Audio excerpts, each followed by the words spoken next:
तो दोस्तों, राजस्थान पुलिस भर्ती 2023 के लिए ऑनलाइन आवेदन फॉर्म कैसे भरा जाता है उसके बारे में स्टेप बाय स्टेप जानकारी इस वीडियो में मैं आपको देने वाला हूं, यानी फॉर्म भरकर आपको दिखाने वाला हूं। अगर आपको भी आवेदन फॉर्म भरना है तो इस वीडियो के साथ वो आप बने रहिए। नमस्कार साथियों, मैं हूं आपका अपना साथी राज गुरजी और आप देख रहे हैं राज गुरजी एडू यूट्यूब चैनल। तो दोस्तों, राजस्थान पुलिस भर्ती 2023 का फॉर्म भरने के लिए सबसे पहले तो आपको अपनी खुद की एसएसओ आईडी में वो लॉगिन करना पड़ेगा, क्योंकि जो फॉर्म है वो केवल और केवल एसएसओ आईडी के द्वारा ही भरा जाएगा। तो इसके लिए आपको एसएसओ आईडी के लॉगिन पेज पे आना पड़ेगा। यहां पर आने के बाद आपको अपनी एसएसओ आईडी डालनी है, अपना पासवर्ड डालना है, ये नंबर दिया गया इस बॉक्स में आपको डालना है, फिर आपको लॉगिन पे क्लिक करना है। अब जैसे आप लॉगिन पे क्लिक करोगे तो इस तरह से आप अपनी एसएसओ आईडी में लॉगिन हो जाओगे। कुछ इस तरह का इंटरफेस आपको दिखाई देगा। अगर इस तरह का इंटरफेस आपको नहीं दिखाई दे रहा है तो फिर इस तरह का इंटरफेस आपको दिखाई देगा, जहां पर काफी सारी एप्लीकेशन आपको नजर आएंगे। यहां पे एक एप्लीकेशन आपको ढूंढना है जिनका नाम है रिक्रूटमेंट स्टेक 2। हालांकि इस तरह की ये दो एप्लीकेशन है, एक का नाम आप यहां पे देख सकते हो रिक्रूटमेंट पोर्टल है और दूसरे का नाम है रिक्रूटमेंट स्टेक 2। तो ये जो पुलिस वाला फॉर्म है ये स्टेक 2 वाली एप्लीकेशन की मदद से आपको भरना पड़ेगा। इस पर आपको क्लिक करना है। अब जैसे आप इस पे क्लिक करोगे तो आपकी जो एसएसओ आईडी है वो रिक्रूटमेंट पोर्टल पे वो रिडायरेक्ट हो जाएगी। अब यहां पे आने के बाद देखिए आपको राइट साइड में है वो देखने को मिल जाएगा पुलिस कांस्टेबल रिक्रूटमेंट 2023। जस्ट इसी के सामने आपको अप्लाई नाउ का ऑप्शन नजर आएगा। इस वाले ऑप्शन पे आपको यहां पे क्लिक करना है। अब जैसे आप इस पे क्लिक करोगे तो हो सकता है कि शायद आपके सामने इस तरह का एक नोटिफिकेशन आ जाए कि please update detail on one time registration page of recruitment portal profile. इसका मतलब ये है कि सबसे पहले आपकी जो ओटीआर है उसकी जो प्रोफाइल है आपको अपडेट करना पड़ेगा। अब इसके बारे में थोड़ी सी जानकारी मैं आपको दे देता हूं। देखिए, अगर आपने अभी तक ओटीआर का रजिस्ट्रेशन नहीं किया है तो सबसे पहले ओटीआर का रजिस्ट्रेशन कर लीजिएगा। अगर आपने पहले कभी ओटीआर का रजिस्ट्रेशन कर लिया है तो एक बार फिर से आपको अपने ओटीआर को अपडेट करना पड़ेगा और इसके लिए आपको वन टाइम पेमेंट करना पड़ेगा।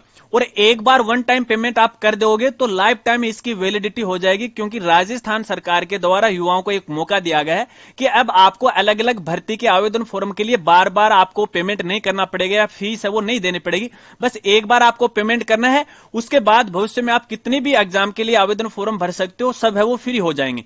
अगर आपको यहां पे वन टाइम पेमेंट और लाइफ टाइम वैलिडिटी के बारे में नहीं पता है तो इसके लिए हमारी अलग से वीडियो है, ये वाली वीडियो है जिसके अंदर हमने टोटल जानकारी दे रखी है कि आप किस तरह से वन टाइम पेमेंट कर सकते हो, उसकी लाइफ टाइम वैलिडिटी वो कर सकते हो।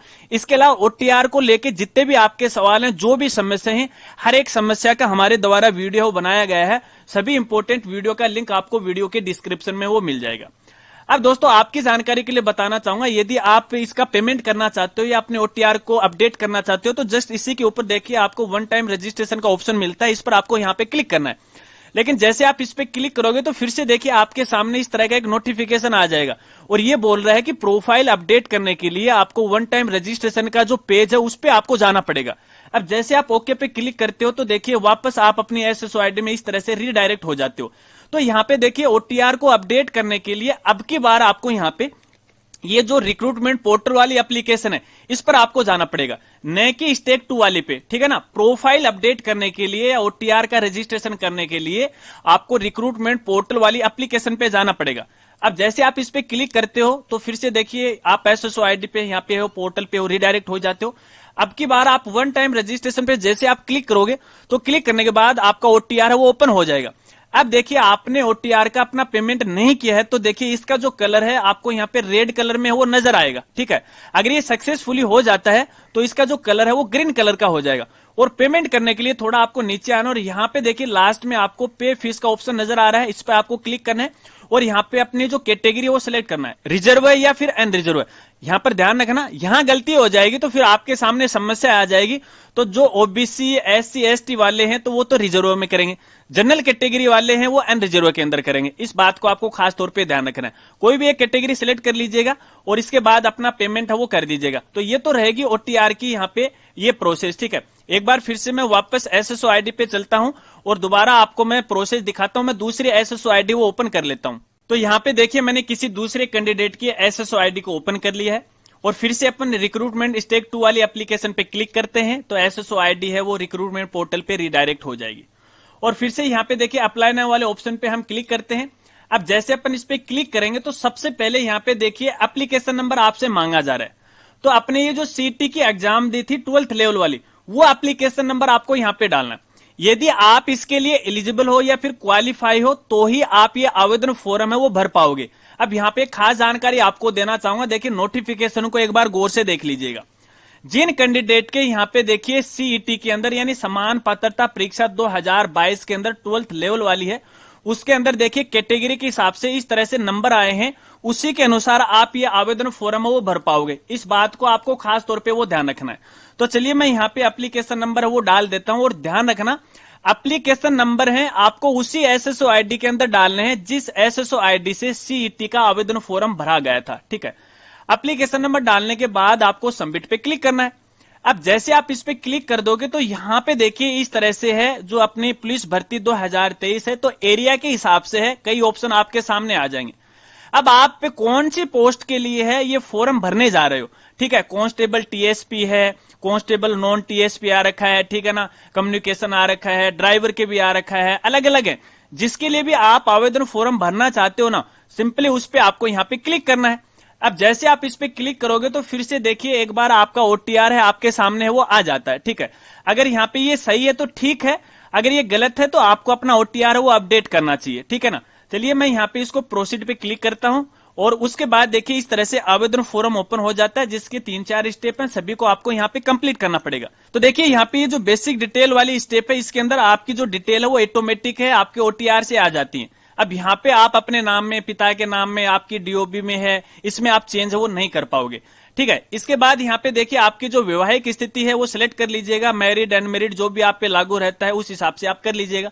ठीक है, इसके बाद यहाँ पे आपके जीवित बालक बालिकाओं की संख्या आपको देनी है यदि आप यहाँ पे मैरिड करते हो। इसके बाद यहाँ पे देखिए आपके जो मोबाइल नंबर आपको देखने को मिल जाते हैं, फिर व्हाट्सएप मोबाइल नंबर आपको यहाँ पे डालने हैं। ठीक है, उसके बाद दूसरे कोई अल्टरनेटिव मोबाइल नंबर वो आपको डालने हैं, आपकी मेल आईडी है, आपका आधार आईडी है, ऑटोमेटिक आपको यहाँ पे देखने को वो मिल जाती है। इसके बाद आगे आपसे यहाँ पे पूछा गया है कि आपको ये जो फॉर्म भरने जा रहे हो वो कौन से एरिया के लिए भरने जा रहे हो, और यहाँ पे देखिए आपको अलग अलग डिस्ट्रिक्ट का नाम आपको दिखाई देगा। अब आप जिस भी डिस्ट्रिक्ट के लिए आवेदन फॉर्म भरने जा रहे हो उसको सिलेक्ट है वो कर लीजिएगा। तो चलिए मैं किसी एक को यहाँ पे वो सिलेक्ट कर लेता हूँ। ठीक है, इसके बाद आगे यहाँ पे देखिए आपका एड्रेस पता है वो आपको यहाँ पे डालना है, ये तो है पत्राचार का पता, और नीचे यहाँ पे स्थायी पता। यदि आपका पत्राचार का पता और स्थायी पता दोनों सेम है तो यहाँ पे देखिए आपको यहाँ पे टिक लगाना है, तो ऊपर वाला एड्रेस नीचे आ जाएगा। ठीक है, उसके बाद आपको नेक्स्ट पे क्लिक करना है। अब जैसे आप नेक्स्ट पे क्लिक करोगे तो आपकी ये स्टेप कंप्लीट हो जाएगी। दूसरी स्टेप आ जाएगी जहां पे आपको पर्सनल डिटेल की जानकारी आपको देनी है।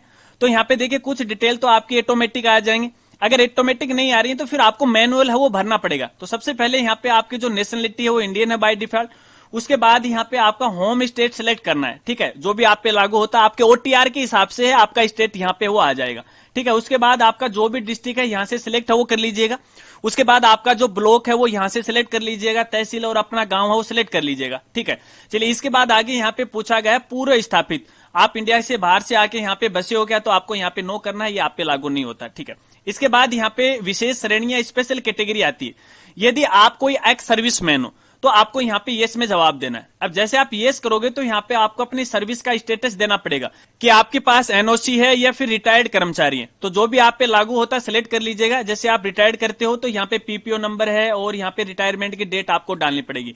मैं यहाँ पे नो कर रहा हूँ। ठीक है, इसके बाद यदि आपके पास कोई एनसीसी राय है तो उसके बारे में आपको यहाँ पे जानकारी देनी है। तो यहाँ पे यस करना है, यस करोगे तो डेट वगैरह वगैरह है और उसकी जो ड्यूरेशन है सारी जानकारी आपको देनी है। तो मैं यहाँ पे नो कर रहा हूँ। ठीक है, इसके बाद यहाँ पे अगर आप कोई होमगार्ड वॉलंटियर आप रहे हो, कोई गृह रक्षक रहे हो तो उसके बारे में आपको जानकारी देनी है, नो में जवाब देना, संबंधित डिटेल आपको यहाँ पे भरना। ठीक है, इसके बाद यहाँ पे देखिए मौजूदा राज्य सरकार के अंदर आप स्थायी कर्मचारी हो, यानी राजस्थान सरकार का कोई भी डिपार्टमेंट है उस डिपार्टमेंट के फिलहाल आप कर्मचारी हो तो आपको यस में जवाब देना है। अब जैसे आप यस करोगे तो संबंधित डिपार्टमेंट का नाम आपको लिखना पड़ेगा और अपने पद के बारे में जानकारी देनी पड़ेगी। नो करते हो तो इसकी कोई आवश्यकता नहीं है। ठीक है, इसके बाद आगे यहाँ पे पूछा गया है क्या आपके पास पुलिस से संबंधित विषयों में कोई डिग्री या फिर कोई डिप्लोमा है, तो आपको यहाँ पे येस नो में जवाब देना है। ठीक है, इसके बाद यदि आपके पास कोई अतिरिक्त श्रेणी है, अतिरिक्त श्रेणी का मतलब ये है कि जैसे मान लीजिए आपके परिवार का कोई सदस्य, जैसे आपका पिता है, पुलिस के अंदर था, वो एक्सपायर हो गए या उनकी मृत्यु हो गई,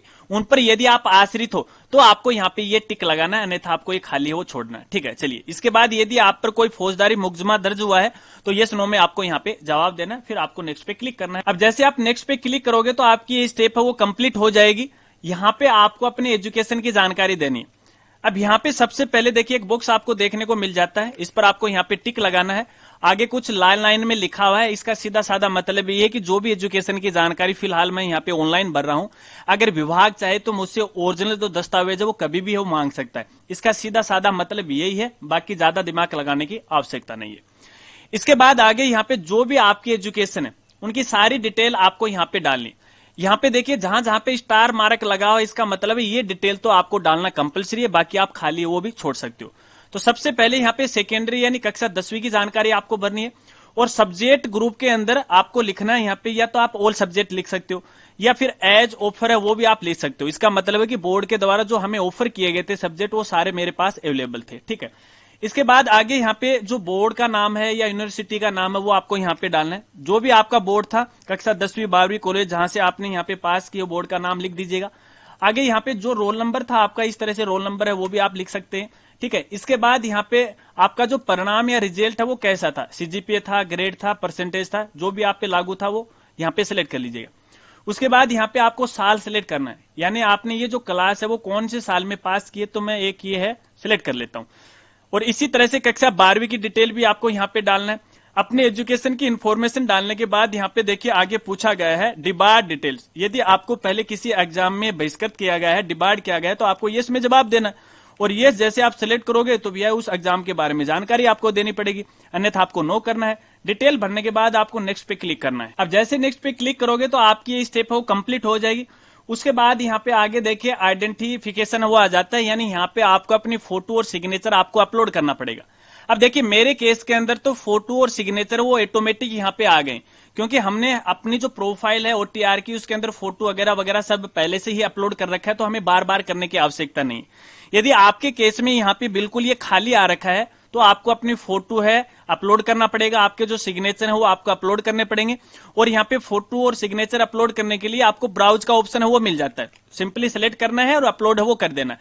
ठीक है, उसके बाद आपके शरीर का जो पहचान चिन्ह है वो आपको यहाँ पे लिखना है, जो कि प्राकृतिक होना चाहिए, कृत्रिम नहीं होना चाहिए, कोई कटा फटा इस तरह से नहीं, जो जन्म से वो आपको यहाँ पे लिखना है। ये डालने के बाद आपको नेक्स्ट पे क्लिक करना है। अब जैसे आप नेक्स्ट पे क्लिक करोगे तो एक बार के लिए देखिए आपका जो आवेदन फॉर्म है उसका प्रीव्यू है आपको कुछ इस तरह से दिखाई देगा।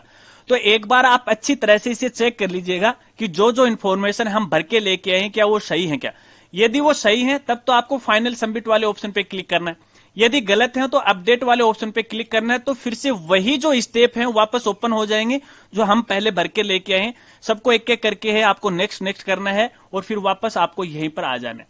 और यहां पर आने के बाद आपको फाइनल सबमिट कर देना है। अब दोस्तों आपकी जानकारी के लिए बताना चाहूंगा, एक बार फॉर्म फाइनल सबमिट करने के बाद उसमें आप किसी प्रकार का कोई एडिट है वो नहीं कर पाओगे, और आगे अब आपको पेमेंट भी नहीं करना पड़ेगा, क्योंकि पेमेंट आपने ओटीआर में सबसे पहले कर दिया है। अब दोबारा आपको यहाँ पे पेमेंट करने की कोई आवश्यकता नहीं है। तो अब यहाँ पे सीधा फॉर्म वो फाइनल सबमिट होगा, पेमेंट नहीं होगा। क्योंकि पहले ऐसा होता था कि हम पेमेंट करेंगे उसके बाद हमारा फॉर्म वो फाइनल सबमिट हुआ करता था, लेकिन अब यहाँ पे ये फाइनल सबमिट हो जाएगा।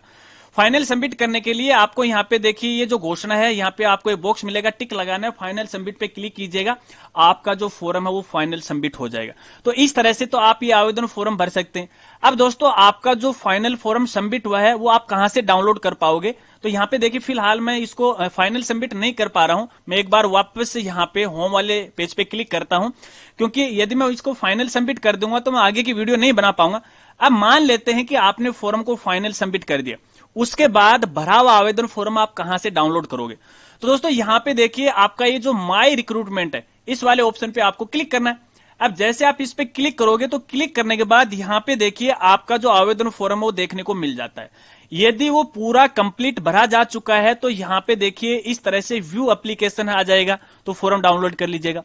बाय द वे मान लेते हैं कि आपके फॉर्म भरते समय कोई टेक्निकल इश्यू आ गया, कोई बैक प्रेस की है वो दब गई, अपना सिस्टम है वो बंद हो गया, तो यहाँ पे देखिए फॉर्म फाइनल सबमिट नहीं हुआ तो फिर से आपको यहाँ पे माई रिक्रूटमेंट पे आना है, और जो फॉर्म अभी तक कंप्लीट नहीं हुआ है तो यहाँ पे देखिए अप्लाई नाउ का ऑप्शन आपको नजर आएगा। ठीक है, इस वाले ऑप्शन पे आपको क्लिक करना है, वापस फॉर्म ओपन हो जाएगा।